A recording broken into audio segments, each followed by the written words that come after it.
Welcome everyone to another episode of the Practical SQL Server HA show. I don't know why I start talking like that, like I'm doing an infomercial, and I don't know. Maybe I've been watching a lot of ads lately, and I need to skip. You know how it is when you're watching a YouTube video and you skip ad, but then sometimes it's interesting to just watch an ad because with all the streaming services like Netflix and Amazon Prime, and sometimes uh, you don't even want to watch the ad, so you skip. But maybe because I miss watching ads when I was a kid. That's kind of like what we watched. Maybe it's the fact that we had ADHD growing up, or what Sir Ken Robinson referred to as just being kids. We wanted to see anything exciting, so we started watching ads. I remember there was this ad for Volvo when I was a kid, where they would crash a car just to prove that Volvo is the world's safest car. So I don't know. Anyway, ads are not the reason why I'm here. Or maybe this could be an ad. Who knows? I want to talk about. By the way, if you've been, my name is Edwin Sarmiento, and if you've been following me for quite a while, I talk about high availability and disaster recovery topics that are practical and actionable, but go beyond features, technical aspects, technologies. Again, as technical professionals, we get so fixated on the technology that we forget there are things outside of the technology, of the stack, of the features, of the implementation that are more important, especially when you're looking at the grand scheme of things. I want to talk about business impact analysis and what it means to your HADR solutions. This came up to me while I was trying to access some. I don't know if it was a config on a smartphone from a family member. It took me a while, and again, maybe it's because of the fact that we're technical professionals. We want to solve a problem. We get so fixated on the tech that I forget, why am I doing this in the first place? Right? As simple as I want to retrieve information from a smartphone that's been locked out. I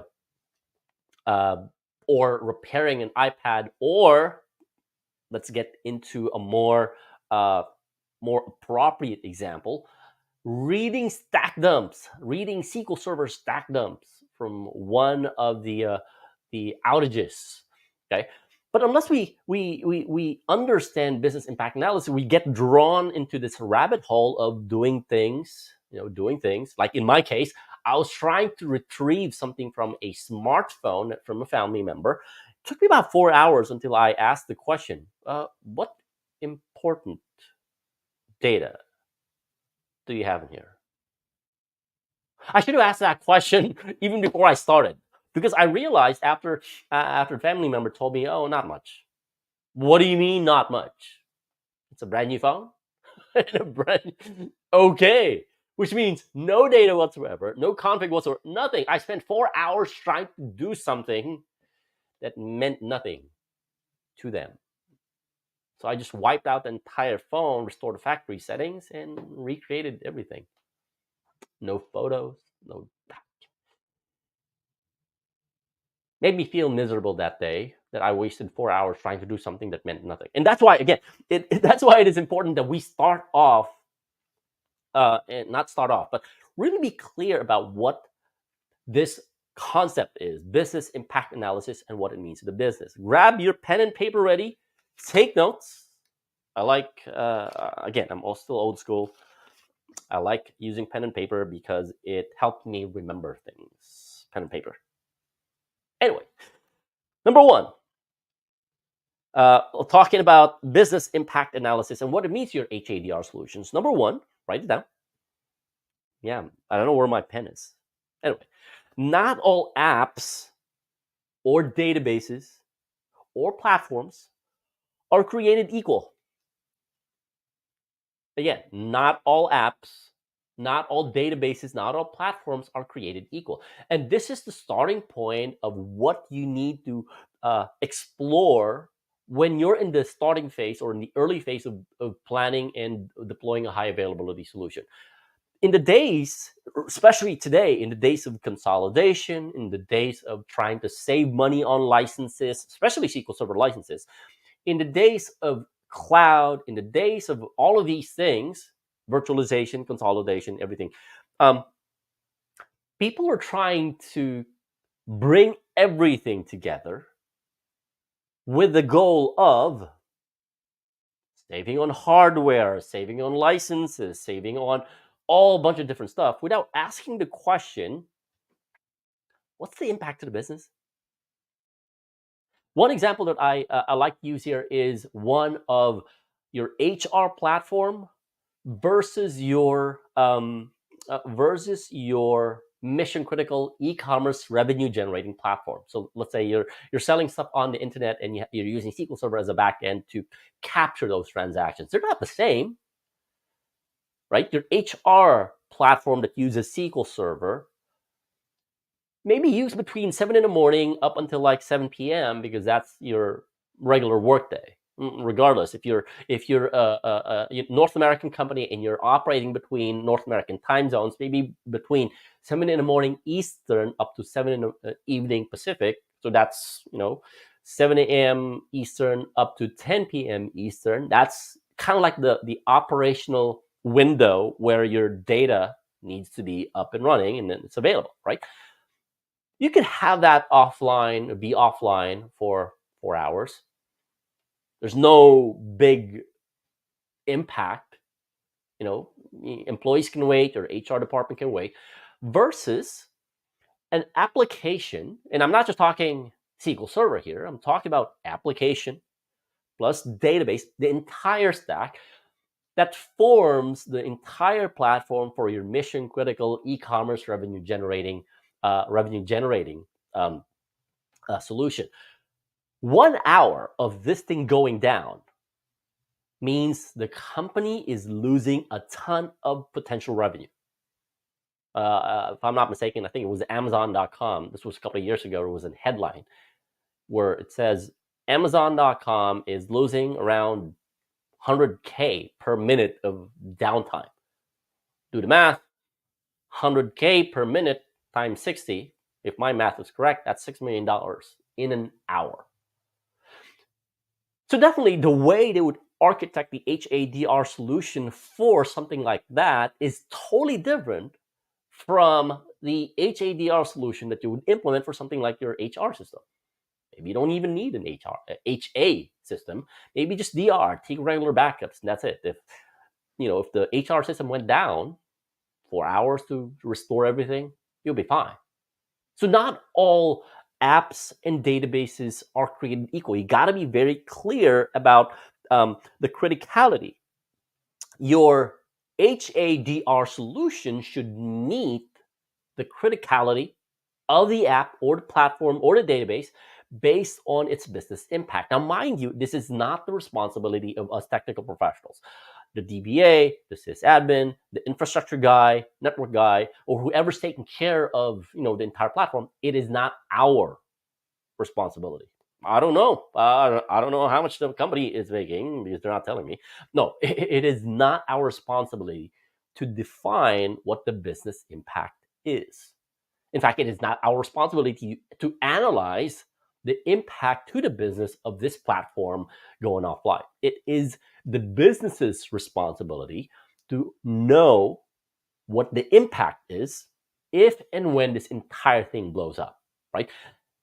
And sometimes they would say, oh, it's very critical, especially, again, human behavior. The HR team would say, no, our HR system is very, very important. Zero downtime and zero data loss, that's what we need. And that's why it is important for us to have that conversation.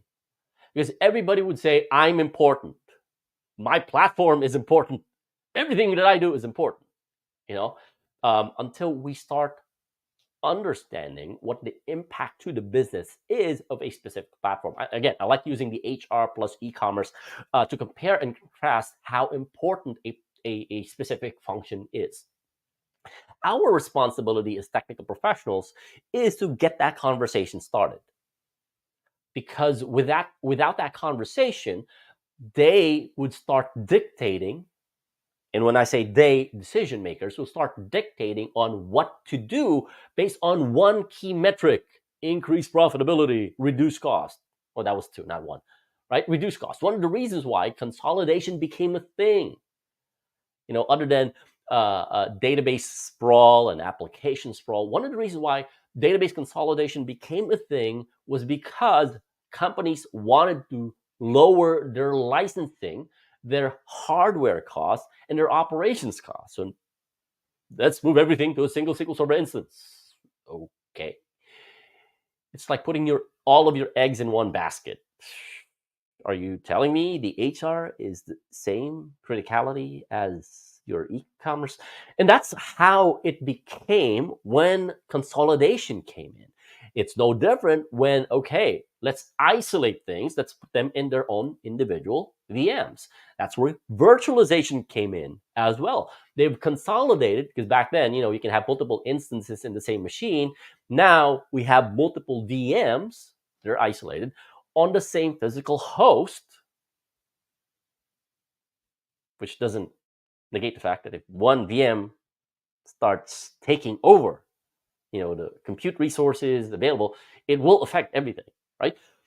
That's why you need to start with business impact analysis, understanding the criticality of one app versus the other, so that you know what solution would be appropriate.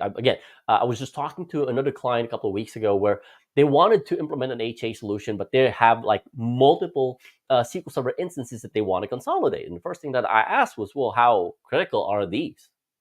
Because once you implement an HADR solution, or in this case, an HA solution, you don't want something that's non-critical to be causing issues with your critical, whether that's databases or apps. And again, we're looking at top to bottom here, end to end, because the way I look at it, nobody's going to say, hey, the network's down or the database down. They'll just say, it's down.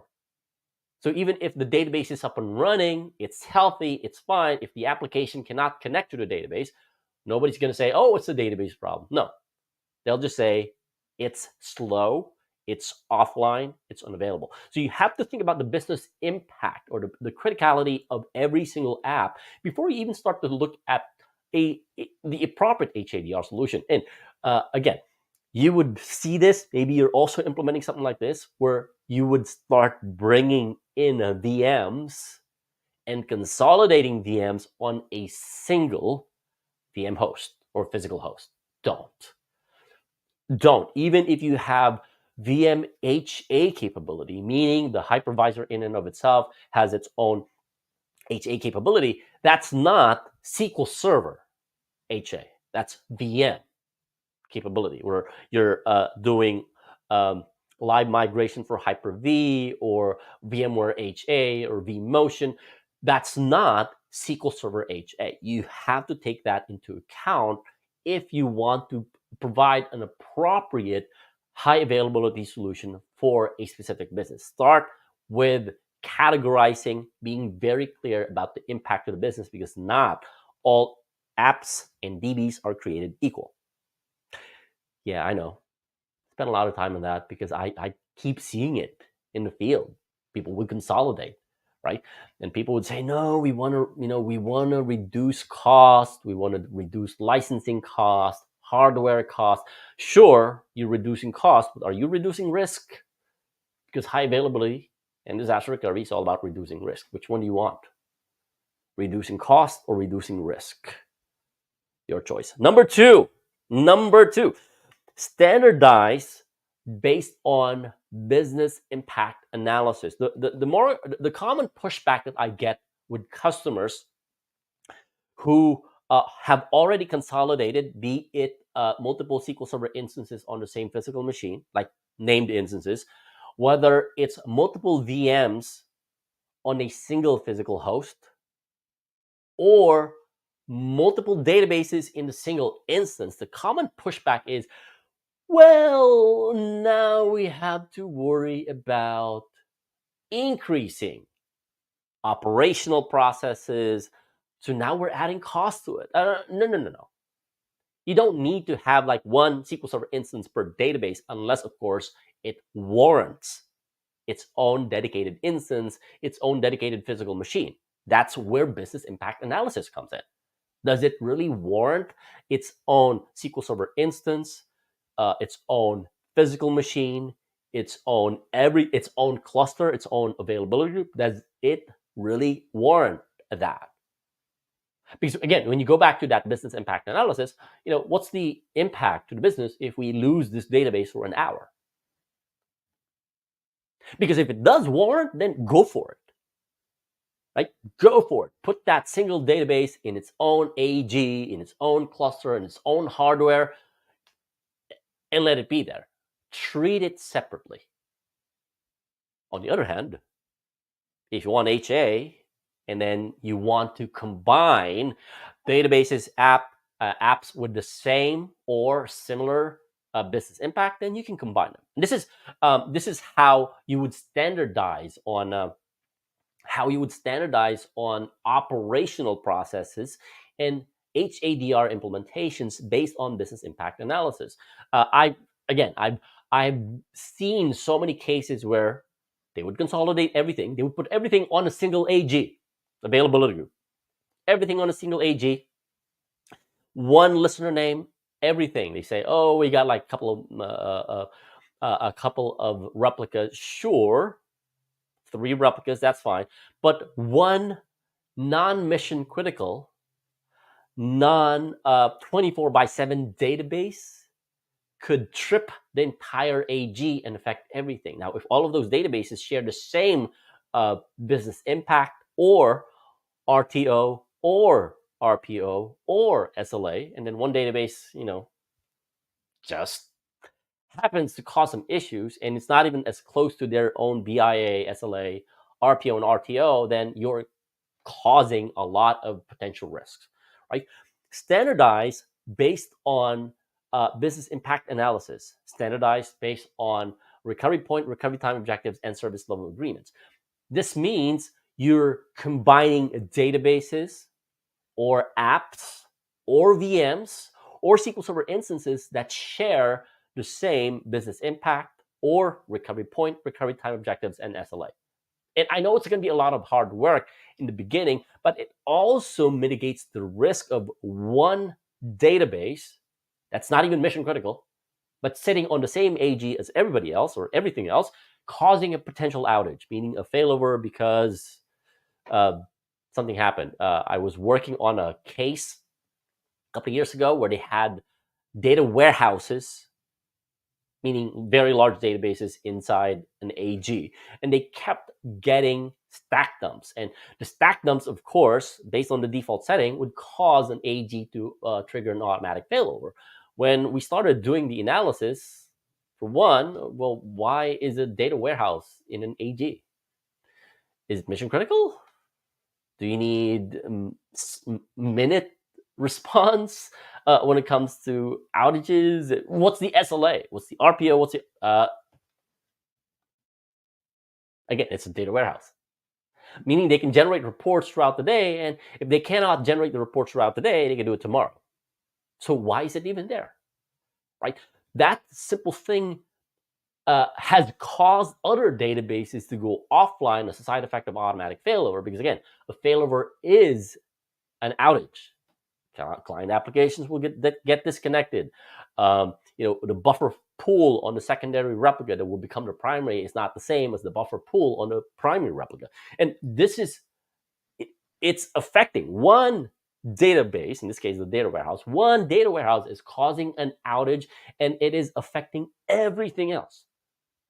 So the first thing that I told them, why don't we just remove this from the AG? It doesn't need an AG, right? Better yet, move it to its own SQL Server instance and let everything else that's mission critical, that requires, immediate response, high availability, very tight SLA, put them on their own dedicated AG. This one, leave it alone. Put it on a standalone instance, right? Standardize based on the business impact analysis, RPO, RTO, and SLA. Okay, so that's the second one. The third one, this one's huge. Staff based on business impact analysis. What I've seen out in the field is either they have highly trained experts on high availability or features of high availability, and they're not doing anything. Meaning they're on standby because they've implemented, they've configured a high availability solution that is fully stable. Kind of like a set and forget thing. Oh, we did everything right, so now we're not doing anything. And so management will start thinking about, hey, we don't need this guy anymore. Let go of him. I've seen the extreme where we don't need these experts. Let go of them. And then the side effect of which is, okay, we had an incident, unexpected. The hardware vendor accidentally gave us the wrong firmware. Now we need those guys, but you let them go, right? On the flip side, I've seen cases where there are so many people, part of operations, who have no idea how availability groups work, no idea how failover clustering works, no idea what they need to do when a failover occurs or an outage occurs. They have no clue, right? Both are extremes, right? And it would take a lot of really understanding how, and this is an HR thing, by the way. It's an HR thing which directly affects the technical people. Because, again, they don't think about that. They think about man hours. Hey, these guys are not doing anything, so we don't need them anymore, which is kind of ironic. In IT, and I make this joke all the time, especially when I'm doing presentations. In IT, if everything is going smoothly, managers, decision makers are thinking, why the hell are we paying these guys for? On the flip side, if everything goes haywire and then issues start happening and then you have outages and they got problems, they ask the very same question. Why the hell are we paying these guys for?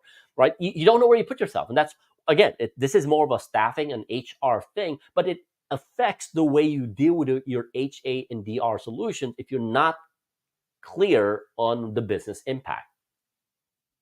You have, and I've learned this from the military, where you got people who are doing operational work, like stuff in the office, but then there are people like the Army Special Forces or the Navy SEALs in the United States, where, oh, we have something that needs utmost care. It's a dangerous mission. We need to send these guys out because they're the best.